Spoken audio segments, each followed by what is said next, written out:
প্রান্ত থেকে আমি আসবো দীপঙ্কর সরকার আমাদের সঙ্গে রয়েছেন। অধ্যাপক দীপঙ্করের বক্তব্য শুনিনি। এর মাঝখানে যদিও যারা অতিথিরা রয়েছেন, আমাদের দর্শকরা আজকে রয়েছেন, তাদের কাছেও একবার আসবো। দীপঙ্কর, কি বলবেন? দেখুন, এই বাংলার বুকে এখন সবথেকে বড় সমস্যা যেটা দাঁড়িয়েছে সেটা সামাজিক অবক্ষয়। এই সামাজিক অবক্ষয় এই অবস্থায় এলো কেন? কারণ আমাদের এই বাংলা, এই সোনার বাংলায় আমরা শ্রী চৈতন্যদেবের সময় থেকেই যদি সেই ইতিহাসটাকে দেখি, তারপরে রাজা রামমোহন রায় থেকে শুরু করে বিদ্যাসাগর এবং বর্তমানকালে যারা আছে বিবেকানন্দ পর্যন্ত যারা ছিলেন, সকলেই কিন্তু এই বাংলার একটা ঐতিহ্যকে, বাংলার গরিমাকে সারা বিশ্বের কাছে এবং দেশের কাছে উজ্জ্বল করে গেছিলেন। সেই বাংলার গরিমা আজকে সামাজিক অবক্ষয় হলো কেন? আজকে যিনি বলছিলেন এখানে বামপন্থীদের শাসনের কথা বলছিলেন, মরিচঝাপি, আনন্দী মার্গ বা বর্ধমানের সাইবাড়ি যে সমস্ত ঘটনাগুলো হয়েছে, সমস্ত ঘটনাই যদি তাদের সিপিএম করেছিল বলেই, বামপন্থীদের শাসন হয়েছিল বলেই কিন্তু 2011 সালে পশ্চিমবঙ্গের পট পরিবর্তন হয় এবং পট পরিবর্তন হওয়ার পরে নতুন একটা সরকার হয় এবং সেই সরকারের মুখ্যমন্ত্রী হন একজন মহিলা। কিন্তু আমরা দেখলাম সেই সরকারের পরিবর্তনের পর 2011-র পর বিরাটভাবে যখন ক্ষমতা এলো, আসার পর যখন আমরা দেখতে পাই যে একটা কলেজের গভর্নিং বডির একজন সভাপতি করা হলো এমন একজন ব্যক্তিকে, সে কিনা কোনোদিনও প্রথাগত যে শিক্ষা ব্যবস্থা, মাধ্যমিক বা উচ্চ মাধ্যমিক বা সেই শিক্ষা জানি, সে কাবিল পাস করে এসেছিলেন। এখন বসিরহাটে যিনি সাংসদ, তিনি বসিরহাট কলেজের গভর্নিং বডির সভাপতি হয়েছিলেন। সভাপতি হওয়ার পরে সেই কলেজের পরিচালন ব্যবস্থায় এমন একটা বিশৃঙ্খলা হলো, শিক্ষা ব্যবস্থায় সেটা একটা যথেষ্ট রকম তার অবমাননা ঘটলো। দ্বিতীয় একটা ব্যাপার এখানে আরাবুলের কথা এসেছে। আরাবুল ইসলাম কি করেছিলেন? আরাবুল ইসলাম করেছিলেন কি, গভর্নিং বডির সভাপতি হিসেবে তিনি প্রিন্সিপালকে জগ ছুঁড়ে মেরেছিলেন।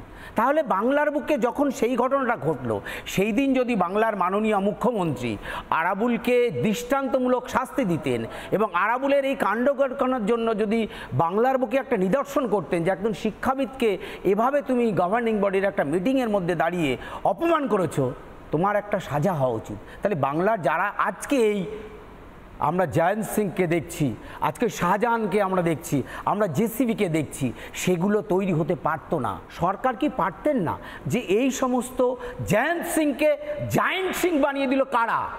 সেই ব্যক্তিটা প্রথম দিন তো এরকম মানে সে তো একটা মানুষ, সে একটা আমাদের সমাজের ছেলে, কেন সে যখন দুর্নীতি প্রথম করলো সেদিন বাধা দিল না সেই কামারহাটির যিনি আজকে বলছেন বিধায়ক যে আমার জীবন সংশয় হতে পারে? তৃণমূল কংগ্রেস বা তার দলকে প্রথম থেকে সাবধান হলে আজকে মনে হয় এই দিনটা দেখতে হতো। দীপকবাবু, নিঃসন্দেহে আপনার বক্তব্যে আপনি সামগ্রিকভাবে সামাজিক অবক্ষয় দিয়ে শুরু করলেন যে সরকার চাইলে আটকাতে পারতো, সরকার এই করতে পারতো, সরকার চাইলে পারতো।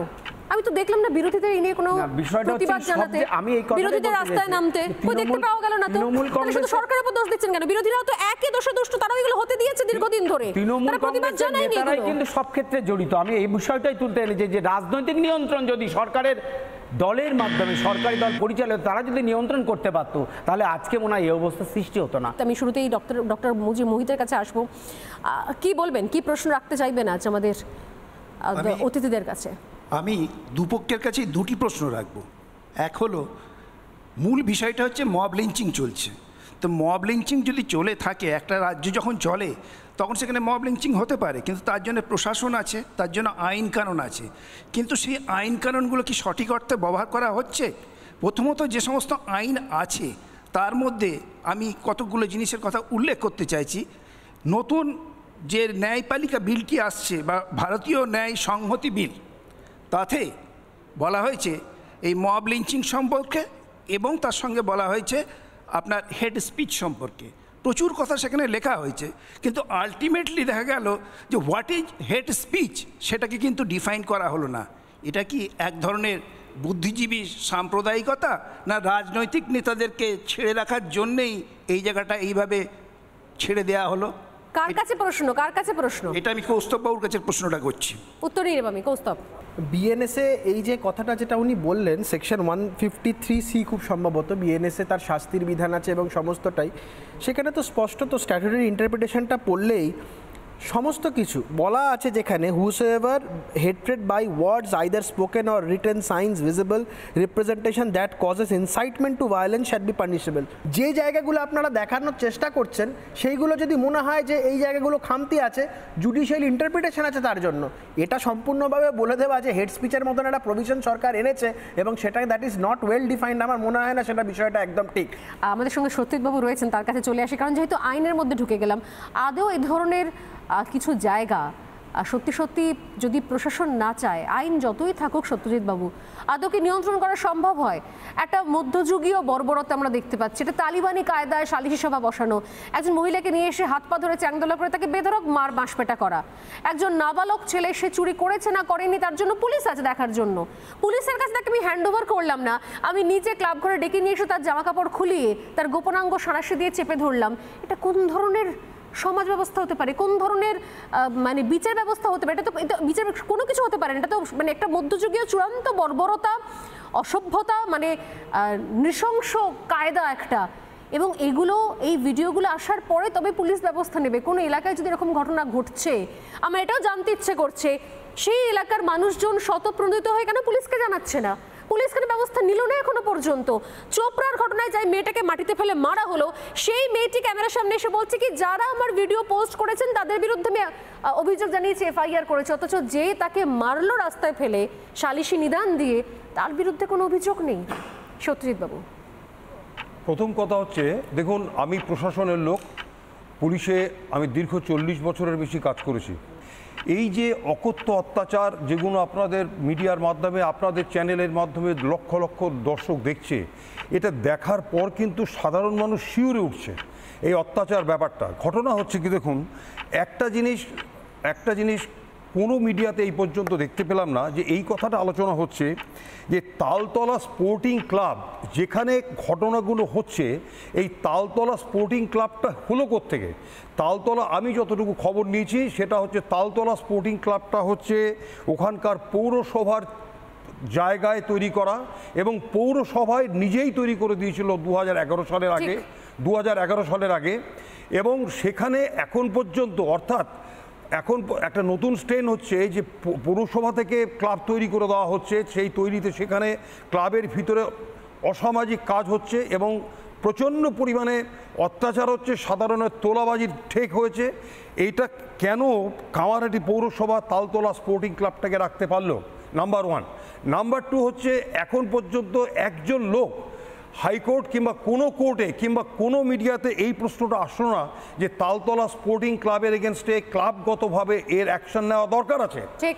নাম্বার 2, এবার দ্বিতীয় প্রশ্ন, যারা এই যে জয়ন্ত সিংয়ের কথা দেখাচ্ছেন কিংবা জেসিবির কথা কি শাহজাহানের ব্যাপারে, এরা কিন্তু একদিনের তৈরি হয়নি, এরা দীর্ঘদিনের তৈরি। একটা জিনিস সঞ্চালিকা ম্যাডাম মাথায় রাখতে হবে, আমরা পুলিশ অফিসাররা যারা ছিলাম, আমরা দীর্ঘদিন চাকরিতে দেখেছি যে কোনো ক্রিমিনাল, যে কোনো অ্যান্টি সোশ্যাল, তারা সবসময় চায় তাদের উপরে একটা পলিটিক্যাল ছাতা যেন থাকে। মেনলি তারা যে সরকার থাকে সেই সরকারের দিকে চলে আসে। এটা শুধু এখানকার গভর্নমেন্ট নয়, এটা এই যে আতিকুর রহমানকে যাকে গুলি করে এনকাউন্টার করে দিয়েছিল, গুলি করে দিয়েছিল আতিকুর রহমান, আতিক আহমেদ, যাকে ইউপিতে, তারও এগেনস্টে কিন্তু 160টার উপরে এফআইআর কেস ছিল, 160টার উপরে। কিন্তু সে দুঃখের বিষয় দেখুন যে সেই আতিকুর রহমান, সে তার এগেনস্টে 60টা ধর্ষণ থেকে গণধর্ষণ, মার্ডার, খুন, লুটতরাজ, সে কিন্তু 5 বারের এমপি একটা পার্টির এবং 1 বারের এমএলএ। অর্থাৎ সেখানকার একটাই কথা বলে হয় না, মানুষ তো আমাদেরকে চাইছে, জনগণ তো আমাকে চাইছে, জনগণ চাইছে না, জনগণ ভয়ে ভীতিতে দিচ্ছে। এই জয়ন্ত সিং যে আছে, জয়ন্ত সিংয়ের একটা কথা বলি ম্যাডাম, দেখুন জয়ন্ত সিং যখন তাদের ক্লাবের মধ্যে লেখা আছে কিংবা দেখবেন সভাপতি একজনের নাম আছে, তার ছবিও আছে, আমি নামটা বলছি না, আমি পলিটিশিয়ান নই, আমি পলিটিক্সের মধ্যে ঢুকবো না, কিন্তু মাথায় হচ্ছে আজকে সেই লোকটা যিনি সভাপতি আছেন কিংবা সভাপতির ছবি দেখানো হচ্ছে, তিনি কেন দাঁড়িয়ে বললেন না যে তোমরা এই ক্লাবের মধ্যে ক্রিমিনাল অ্যাক্টিভিটি করছো, তোমাদের অত্যাচার করছো, সাধারণ মানুষের থেকে তোলা তুলছো, তোমরা নানা জায়গায় গিয়ে মারপিট করছো, বোমবাজি করছো, এবং কোনো জায়গায় যদি দু কাঠা জায়গারও যদি আপনি বাড়ি করেন তাহলে সেখানে গিয়ে জয়ন্ত সিংকে টাকা দিতে হবে। সেই সভাপতি কেন দাঁড়িয়ে বললেন না যে আমার নামটা সভাপতিত্বে দেবেন না, আমি কিন্তু তোমাদের মতন ক্রিমিনালকে সাপোর্ট করি না।